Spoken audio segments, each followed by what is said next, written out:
What's up, y'all? What's up? What's the emotion like right now for you? Oh man, I'm excited. It's a long time coming. I've been working my ass off to get here, and it's a great feeling. I'm glad I got it done. I know it wasn't an easy fight for you, so I mean, give me what's kind of going through your head as the fight's playing out, especially that opening round. Yeah, I was like, oh man, not again. When I first got taken down, I was preparing for him to want to grapple more, and he timed a perfect takedown, and I knew it was, I knew I made a mistake, but I was able to battle back and get the win. Dane actually said that, in a lot of ways he gave you credit for that, like showing you can battle through adversity. Do you think that's kind of a reflection of who you are as a fighter? Yeah, I think so. I don't know what it is. I'm usually a slow starter. I don't know how I can fix that and start a little quicker. But it's worked out for me. It makes the fight a little more exciting. And I'm, it was obviously able to come back and get the win. Then you had to sit back and watch everybody play out. So what did you think you'd done enough? What were your thoughts as the rest of the fights are playing out? Yeah, I've been watching the Contender Series now this is my third year, and you never know what he's looking for, but I knew if I went out there and I imagined having a bloody finish, and that's what happened, and that's what I was hoping he was looking for, and so I felt pretty good about it, but you just never know, so I would have been happy either way, but obviously I'm a lot more happy with that contract. Well, last thing for me, he said he wants you guys to turn around quickly, while you got top of the head, so what's your plan? Do you have a date, a location, an opponent in mind? How do you want to make your UFC debut?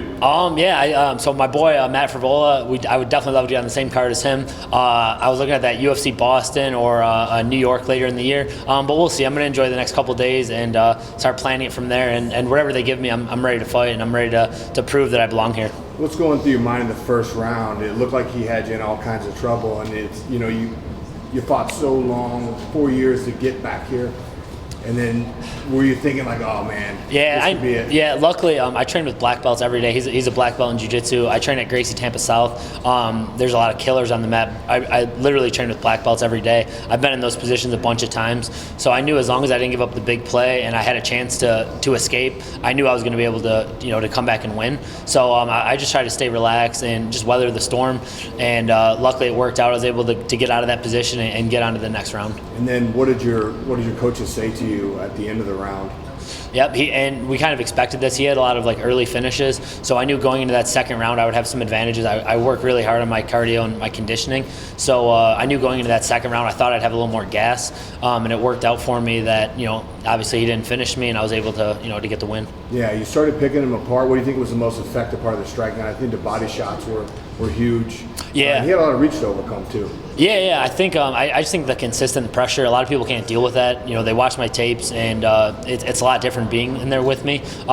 Just punches, kicks, knees, and just that nonstop pressure. It's hard to react. And I knew when he took a couple desperate takedowns, I knew that he didn't want to keep standing with me, and that actually motivated me and actually gave me more, more of a drive to keep the fight on the feet. Yeah, at the beginning of the third, I turned to the person sitting next to me. I said, It looks like he doesn't want to be. It looks like he doesn't want to answer the bell for this third round. Did you see that across the cage? Yeah, he went right in there. Yeah, I was actually. I was thinking the same thing. I didn't know if he was going to answer the bell for the third round. I was expecting him to come out with a little burst, and he ended up coming out with a takedown attempt. And I knew as long as I just kept pressuring him, I knew I was going to take him out.